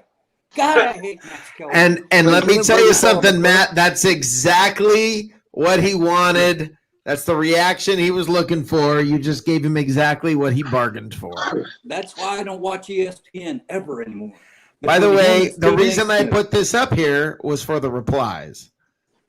Shannon Sharp. Seven rings max. Brady running out of fingers, man. Is he going to have to start sporting Super Bowl rings before you admit he's the GOAT? And look at Tom Brady's response at the bottom. 11th championship cock ring, then walk off into the sunset. That's always been the plan. That's why I wanted this up here, because I thought I was the only one with one of those type of championship rings. Oh no! You're such a wah wah wah. Okay, next. Adam Humphries was just released from Tennessee. We should get him back. Here we go. Here we go. And Easy, Johnny. Stupid Bucks fans say. everybody. Okay, look, I'm gonna just talk about this for just a quick second, guys. Humor me, okay? 1001. Look, here's the thing. It gives you warm fuzzies to think about Adam Humphries coming back. Okay, I'd love for us to be able to pull, Doug Williams out of retirement and bring him back for his Super Bowl. Let's give Jameis a ring. Let's bring Adam Humphries back. Gerald McCoy. Every freaking player that's played for the Bucks over the years, let's bring them back. Dave Pear. Because there's something warm and fuzzy about it, right? I want to win another freaking ring. I don't want to have warm and fuzzies. I'm not over that. I want a freaking ring, okay? So all your freaking warm and fuzzy nostalgic crap, cut it. Stop it. Stop it. I don't want to hear it, okay? I want to win another ring. If you want warm and fuzzy, fart on a stuffed animal and cuddle with it. Oh man, I should have sent you that. And Joshua's back. All right, hold on. Now let's go to the next one. This absolutely belongs here in Bizarro Life. Just when you thought you've seen everything, the Glazer family should give Jameis Winston a Super Bowl ring. Oh, that's a hell. Yeah. After he showed John his McCoy ass, too. Yeah, I'm not honoring that with a comment. They don't even need to give him a parking space. Now look, just when we think it's all over, one of our own guys, I'll even pick on our own, one of our own stepped up to the plate and brought it strong for this little segment. Ray Kennedy. There you go. If There you Jameis go, Winston were going to sign again for $17 and a bus pass, wouldn't spending a year holding the clipboard for the GOAT be a hell of a smart thing to do? Or is holding a clipboard for Taysom Hill better? Just wondering. He's getting paid to do this. No.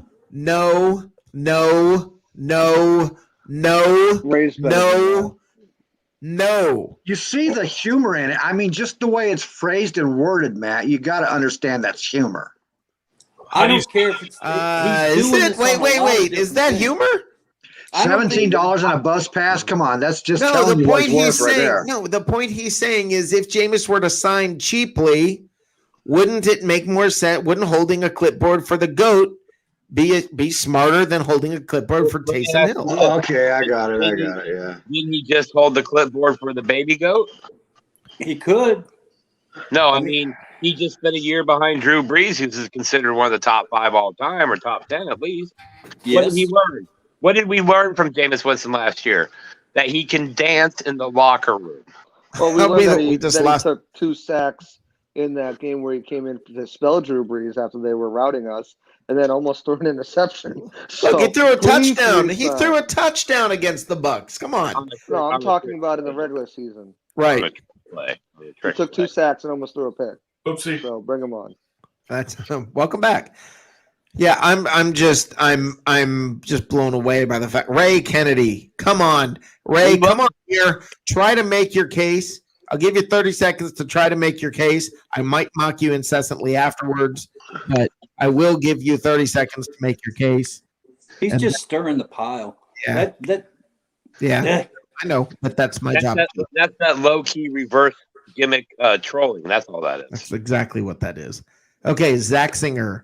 Shaq, Howard, Godwin need to go. I love the Bucks to the very bloody end, but financially they are the correct moves. Do you have the prices right there? That may be the dumbest, stupid Bucks fans say ever. That's real zinger. That may be the worst one ever. Ever? Really? Oh, look at that one again. He's saying Shaq Barrett, Chris Godwin, and O.J. Howard need to go. That would be the best moves. Oh, no, the best moves? Yes, they are the correct moves. Howard, maybe. The best moves are trying to figure out how to get them all back in camp. Exactly. Okay, Bucks fans, should we trade Tom Brady for Russell Wilson and plan for the future? Stop trying to get rid of Tom effing Brady. Just got him. Yeah, we just got him, and he won a Super Bowl. Got Stop news trying for to you get rid guys. of him. Tom Brady is our future in Super Bowl trophies. That's a new quarterback smell.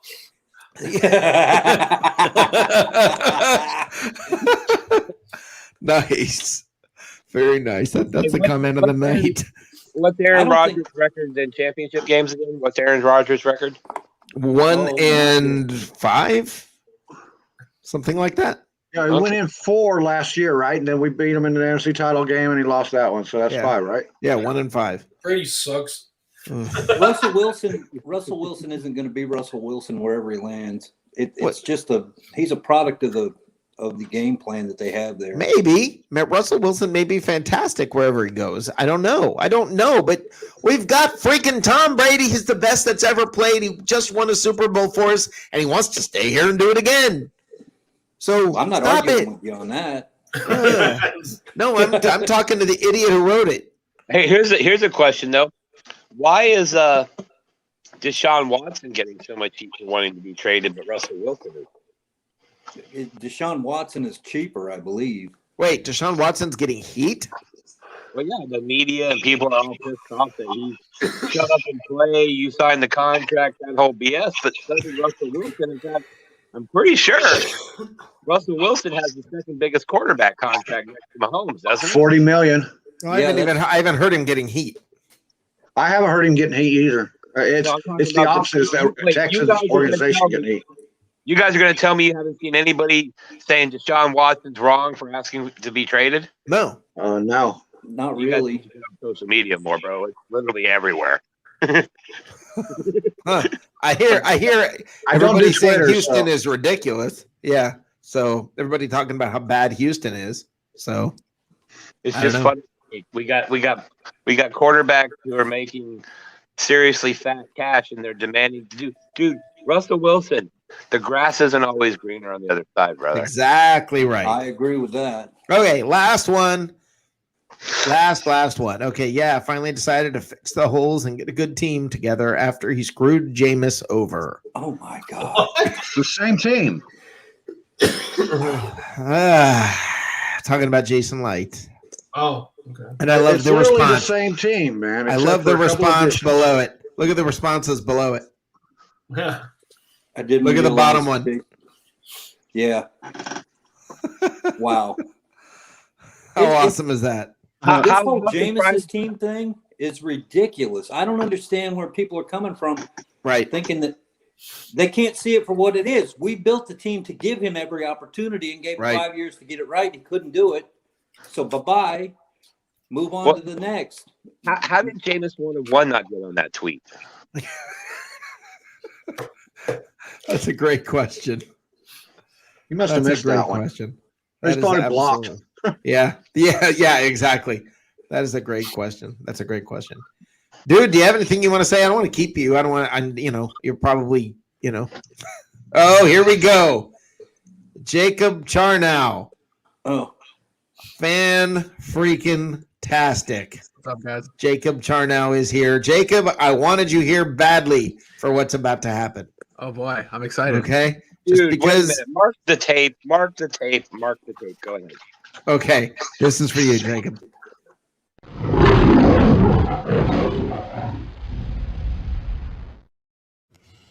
Hello, all of you, once again. Let's all continue to cavil over our wonderful Tampa Bay Buccaneers and their world championship.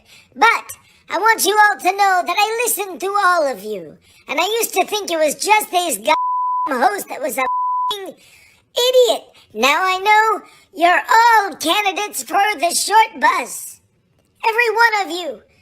Stop the mishigas about the New York Jets. They're not going to have a winning season. They're the New York Jets. J-O-K-E, Jets. What's wrong with you? You're mashugana if you think they're going to have a winning season. They don't even know who their quarterback's going to be. What happened to you? We have a mensch like Bruce Arians and you're talking about the goddamn New York Jets. Don't be a schlemiel, oy vey. Get back on the bandwagon. Start talking Bucks. Start firing the cannons. Now I've got to go see a man about an umbrella, but in the meantime, please, get it together. It takes a lot of chutzpah to talk about the Jets like that, but it also makes you stupid. Let's talk about the Bucks. Go Bucks! Go Bucks! The world champion Tampa Bay Buccaneers. What's up? That was brutal. That was pretty. Jacob, finally you were the point. You were the one he went after instead of me. I feel targeted. That was bullying, I think, wasn't it? I was thinking that you were missing the roast. That could be considered cyberbullying, Rick. Yeah. Listen, I go through it all the time from the producer. It was your turn. I deserve it. It's okay. I get it. It looks like the cat needs a chiropractor, bro. He had a kink in his neck. Yeah. Did you hear that? Hey, now you're the idiot. Okay. Hey, you notice, hey, dude, you notice that Rick is wearing green, though. Yeah. What's that all about? It means Rick's going to the Jets. That's what we're hearing. There we go. That's your new quarterback. First of all, we have to point out Jacob Charnow, host of the Hard Count Football podcast, which, by the way, if you haven't watched it, you're an idiot. Watch it. Dude, I just want to say, Jacob's the youngest guy at Bucks Report, and we say that proudly because we think he's the future of sports broadcasting and sports entertainment. Thank you. That said, Johnny Dean, I'm not sure about Matt because I don't know what your lifestyle is, but Johnny Dean and Nick, tell me that's not the coolest thing you've seen someone that age wearing ever. Yeah, it rocks, dude. It does. Thank you. I love it. It's so comfy. Everybody's just this enamored thing with a 17-year-old's creeping me out. You were the one that got super excited when he showed up. I was. You are correct. I was very, very happy he showed up. I was very excited because I wanted him to hear that. All I can say Is Jacob drinking Irish coffee? I'm not. It's just water out of a cool mug.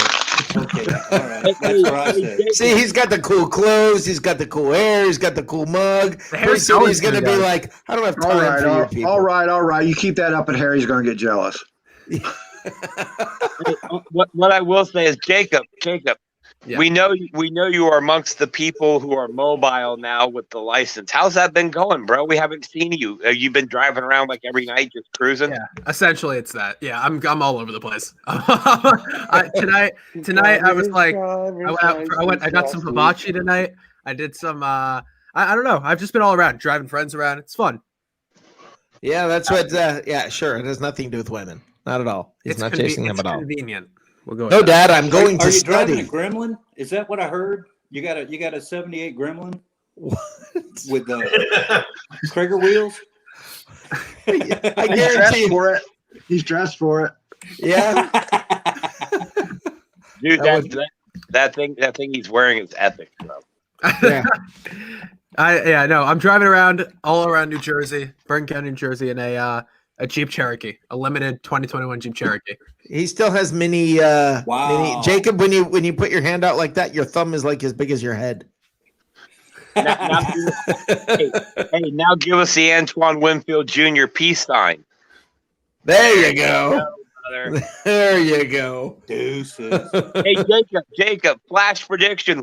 I know you don't know who they drafted or free agency, but what's the record for the Jets this year? Oh, God. Well, we've been through this. Don't back down, Jacob. Don't back down. This was the point of this whole thing we just went through. 9-7. Oh yeah. Hey, there ain't nothing wrong with that. 9-7. Okay, favorite Jets quarterback of all time. Go Namath. See, I love Namath is such a dumb answer. I don't want to. It's not a dumb answer. It's just like it's probably the right answer, but Richard Todd. The next one, Deshaun Watson. Ken O'Brien. There you go, Deshaun Watson. No love for Sanchez. All right, now can you give us an example of your facial expression when you found out that the Jets drafted Geno Smith?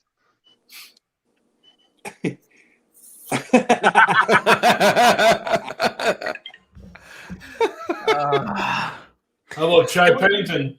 I wasn't alive for Chad Pennington. Hey, let that sink in, guys. Now tell me how creepy and old you feel.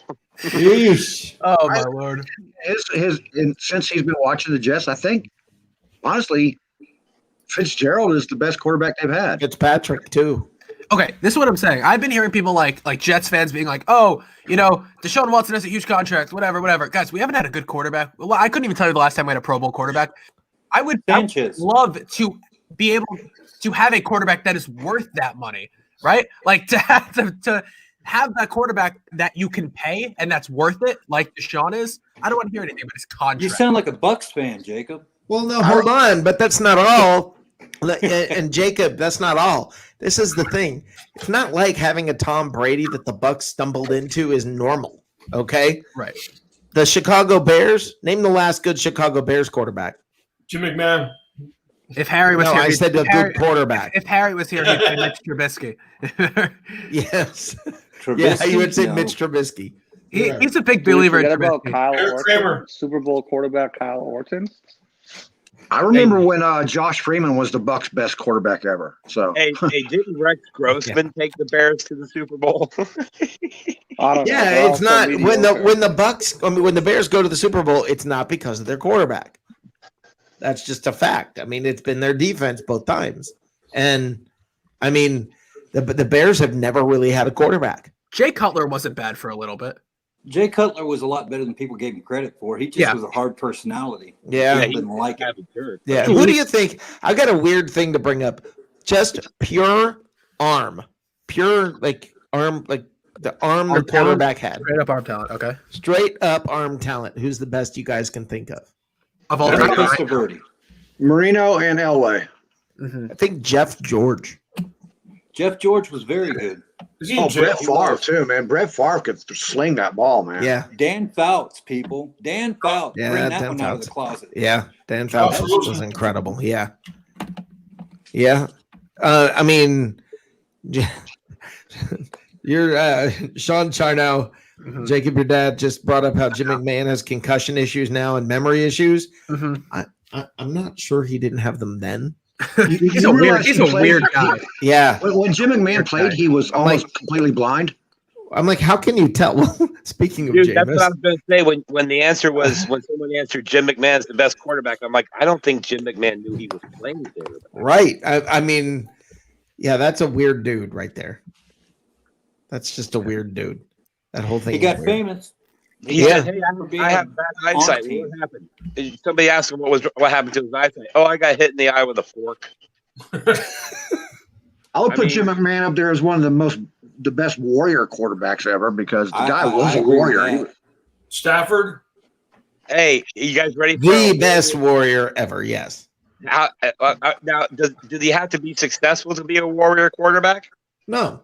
Okay, then I'm going to say it for all you Bucs fans. You watched it. Trent Dilfer took a beating. Trent Dilfer, yep. Yeah. Deshaun Watson. Matt Stafford. Oh. Yeah, that's it. No, I agree. It's Matt Stafford. I agree. He's the greatest warrior quarterback ever. They getting his shoulder separated and still coming back in for that last game-winning score. That's ridiculous. That's that's one of my favorite NFL moments.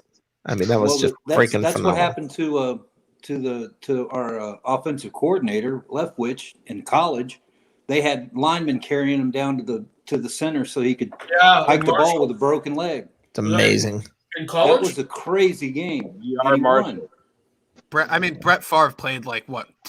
Was it the day his dad died, or 4 days after, or something crazy like that? He died the day before, I think. Day before or something. He played. And one of the most impressive thing about Brett Favre's career was all the games he played with a belly full of Xanax and Valium and Absolutely. If you're from Atlanta, you guys will be familiar with an area called Buckhead, and he was known as Buckhead Brett when he was with the Falcons.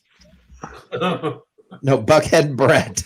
Oh. And that's the party area of Atlanta, and that was his nickname at the time. So anybody that shows up on draft day in jorts, he was wearing jean shorts and a t-shirt. Anyone who shows up anywhere in jorts now. Hey, now wait a minute. We've got a nice section in Gainesville, Florida. That's the show. And in Gainesville, Florida, you wear jorts to your wedding. That's Sunday best. you wear jorts to your funeral, and most importantly, to watch the Gators play in the swamp. But yes, jorts are like Yeah. 1985-ish. Yeah. That is Sunday best. That really is like Sunday best in Gainesville. I can tell you this: if I were to wear jorts now, nobody's getting in my car anytime soon.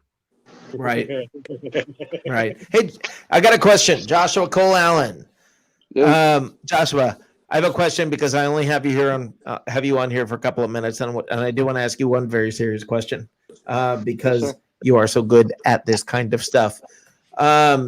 Any rumors, anything that are just and anything you're hearing about the Levante David stuff? We've heard the chatter, as they would say, about the Browns. Are anything? Not currently. I think Levante David is a prime candidate to resign. You got to remember, he's 31 years old. I don't think many teams going to be lining up to break the bank for him. And the way that agents now are also pushing for these contracts, especially in this salary cap year where it's going to be projected much less than it has been in recent years. I think it's projected right now. It went up to 182 from 180. Everybody get excited. But the TV contracts may play a role in that as well. It looks like Disney, ABC, ESPN are working to finalize their deal, which will have ABC and ESPN in the Super Bowl rotation. So that might be something where the NFL and the NFLPA get together and make some concessions. I've seen a couple articles about the NFL maybe asking for an 18-game schedule because we know 17 games is most likely coming this year. And most likely, if everything plays out the way, it's going to be the Indianapolis Colts. The AFC teams will host this year. The NFC teams will host next year, so it'd be in Indy.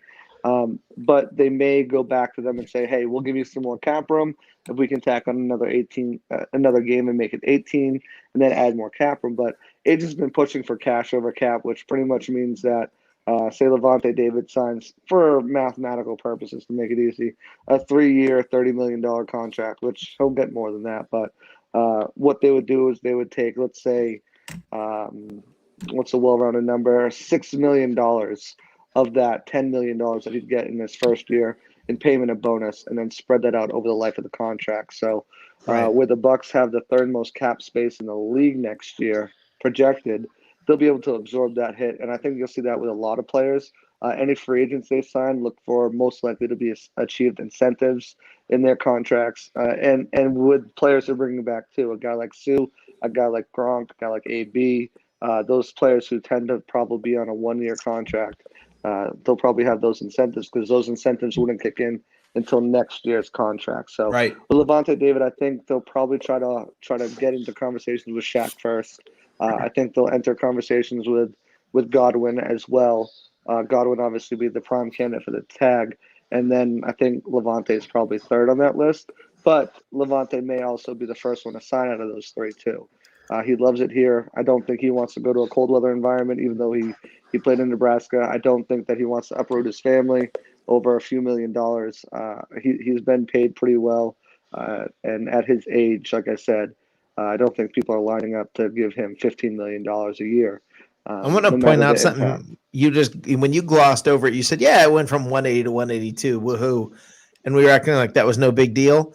I want you guys to understand something. That is the difference in what you will pay someone like Ryan Suckup. Blaine Gabbert. Blaine Gabbert. Okay. But think about it, guys. That's the difference in keeping Suckup and not keeping Suckup. Well, then Ray Kennedy ought to start his campaign to get everything passed because he needs and to get Josh Rosen back. Yeah, right. Come on. Josh Rosen. And I have an article out right now on Bucs Report. You guys can check it out, and it details all the players that could restructure or extend. Yeah, it was a great article, Joshua. Trade or cut to really open up cap space and allow them to re-sign everybody, starting with Tom Brady. Yeah. It was a great article. Can we talk about this Godwin thing a little bit? Because this Chris Godwin stuff is so interesting to me because, for the last however long, I've thought over and over again how, he's going to want to go somewhere else, be a wide receiver one, show up, do what he wants to do. He's said he's okay with playing on the tag, which I guess it's all part of that Brady effect, but it's just very interesting, what's going to happen with Godwin, whether he wants a lot to of be money, though. Right, whether he wants to be that wide receiver one and get paid somewhere else, because someone will pay him, right? Like someone's going to pay Allen Robinson a lot of money. Someone will pay Chris Godwin a lot of money. He's just that good. But the thing is, when everybody says, "Oh, just tag him," that's paying him a lot. That's paying him the top dollar in the NFL for wide receiver. So acting like, "Oh, just tag him," doesn't mean you're getting a guy cheap. I mean, that's not how that works. It just means you're not committed long term. There's two things when it comes to tagging Chris Godwin. If he was to go on the open market, he'd probably make upwards of $20 million a year, at least 18. So the tag, you're getting him $2 million less. The vice versa with that, with not signing him to a new year, is you're not able to push that money that he can make this year. You could give him $18 million this year, and obviously use the cash versus cap thing and give him a large signing bonus and push that over the life of his deal to open up more cash to be able to sign these people. So it's a double-edged sword. I don't think he wants to leave. His wife, her fiance, and them are very, active in the community with their charities and everything like that. They love it down here. Actually, his wife did a Q&A on Instagram the other day, and they asked, was there a specific destination that you wanted to go to when you guys were getting drafted out of Penn State? And she said, we both want to go anywhere warm. We were done with the cold. They're both from Maryland, or Delaware rather, and they're anywhere warm. So to me, that means, I think living down in Florida, I know from the Northeast myself, I don't ever want to go back to cold weather. So I think that's a priority for them, is to be comfortable. And then if you start looking around the league and who's got cap and what's not, LA, they're both pretty set with wide receivers, with they're paying Mike Evans and Cooper Kupp and Woods. And then you go to Miami, they might be able to use a wide receiver, but are they going to spend that money on Chris Godwin when they could definitely use some more offensive line help? And then you go to Jacksonville. Does he want to go to Jacksonville? I don't think so. So Tampa becomes the most logical destination. No one wants to go to Houston, up last night, though. And Dallas is stacked at wide receiver too. I brought this up last night, though, and this is something I don't understand. Is you always hear free agents will, maybe they'll want to come to Florida because there's no state income tax. Can you name any player who took a deal, came to Florida and said, well, yeah, I'm coming because of the income tax? Or no, I'm not leaving because... It's the same thing with the Trevor Lawrence stuff. Come on now. Like, to say that he wanted to go to Jacksonville over New York because there was no state tax is ridiculous. Right. Well, right, but that's the story that gets out there, and just I don't think any player cares. So a guy like Mike Divinity posted on his Instagram the other day, the rookie contract minus 40% in taxes, plus agent fees, plus this, and that, and the other thing. Because remember, Mike Divinity got cut and went to Seattle. He ended up, he was like, it was like $256,000 for his 1 year rookie deal. And that was before agents and 401ks and dues and all that stuff. So it does, for a younger player or a player who's going to make a lot of money, it does have its definite perks, but I don't think that's the end all be all. But it's definitely something that they weigh in making and factor in making their decision. Yeah. Joshua, I know you got to go. Why don't you tell everybody where they can find you? So you can find me on Twitter at Joshua_C_Allen. Follow me there. Bucks Report, I've got another article coming out. Hopefully, I think I'll have my 7-round mock draft for the Buccaneers out tomorrow. We got a trade in there, a couple surprises, a couple picks that you guys might be like, wait, what? Why? It's all very detailed, and with scouting reports on these players as well and what their potential fit would be. So check that out. I'm working on my schedule to get the Audible back up and running. Yes. And you can find me, on a variety of shows on here, whether it be Peter, Rick, Jacob's show. I'm always bouncing around. Feel free to get into my DMs and ask me any questions you might have. I'm always an open book to answer them. But I want to thank everybody on the panel here tonight. Continue to have a great show, Rick. Appreciate everything you do. The dude, lay off the cocktails a little bit tonight, all right? Johnny, don't get too old. Jacob, have fun driving around in that car of yours. Thank you. Remember, safe sex is good. Abstain from marriage.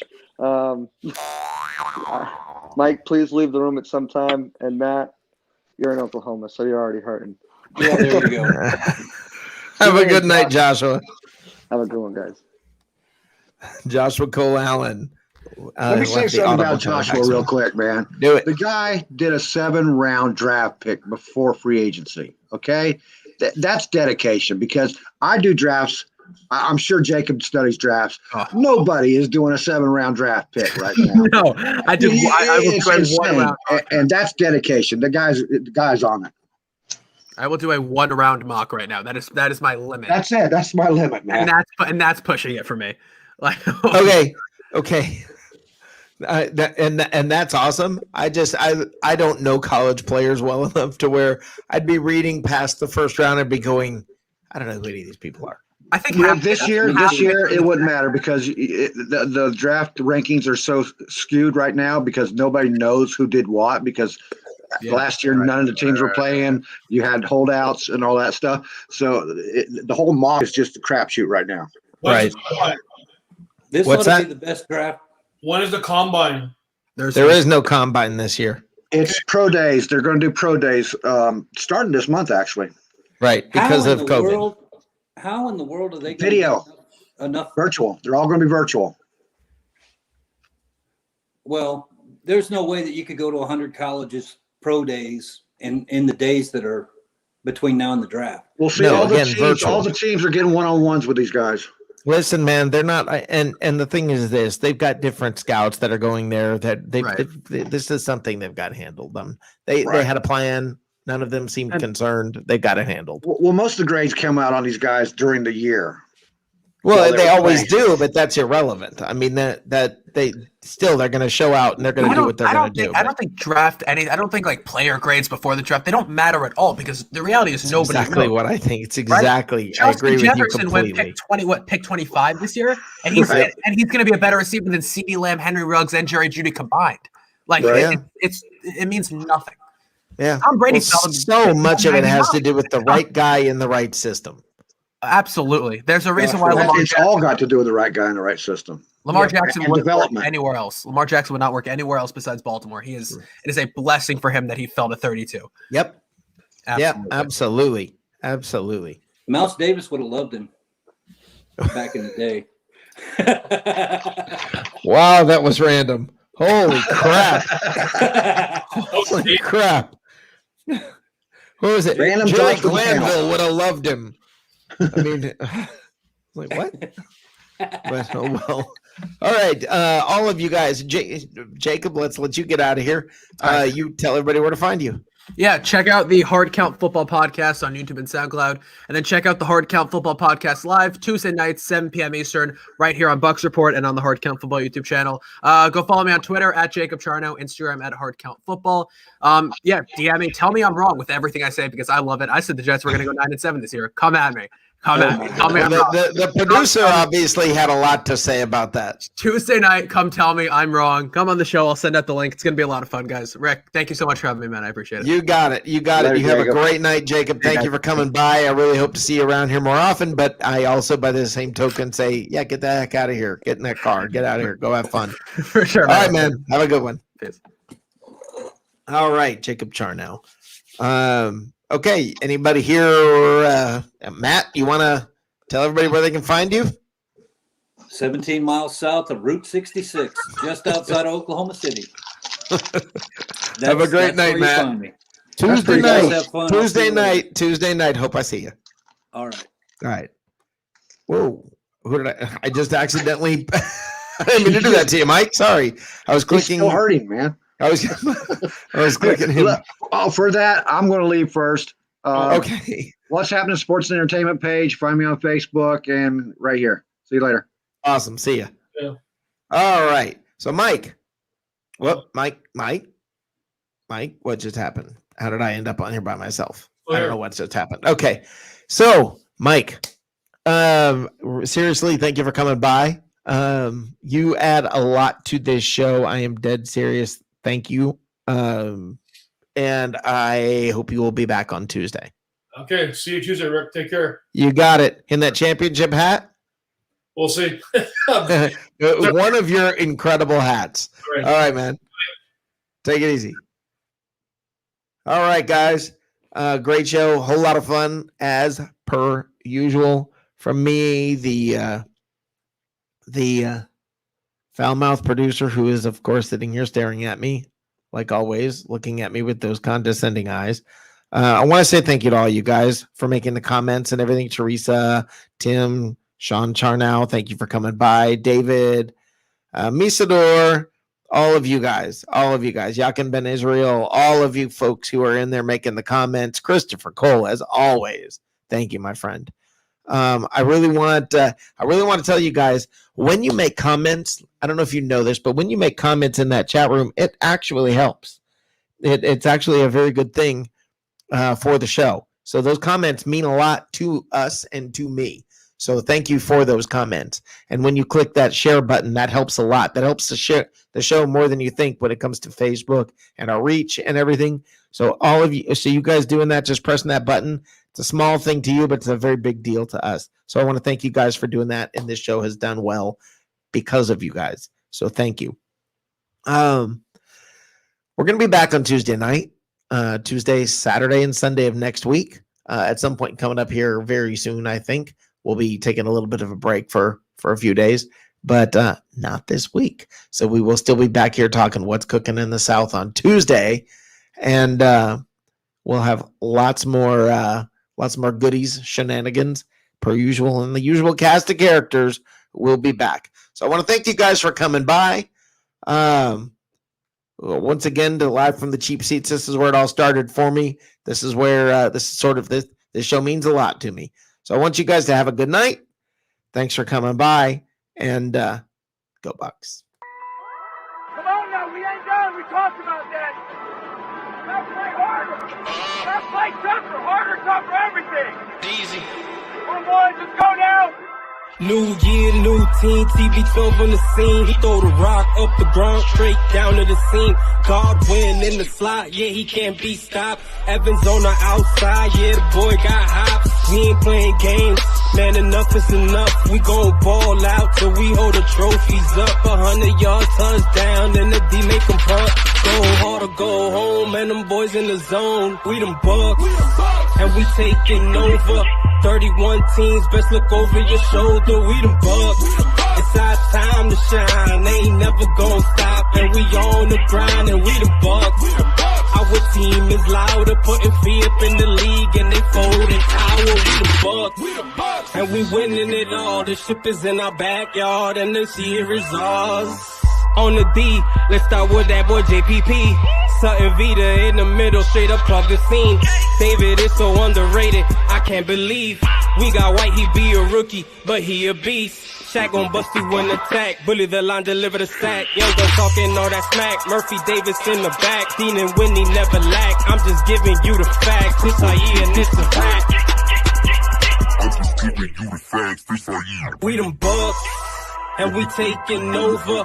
31 teams, best look over your shoulder. We them Bucks. It's our time to shine. They ain't never gonna stop, and we on the grind, and we the Bucks. Our team is louder, putting feet up in the league, and they folding power. We them Bucks, and we winning it all. The ship is in our backyard, and this year is ours.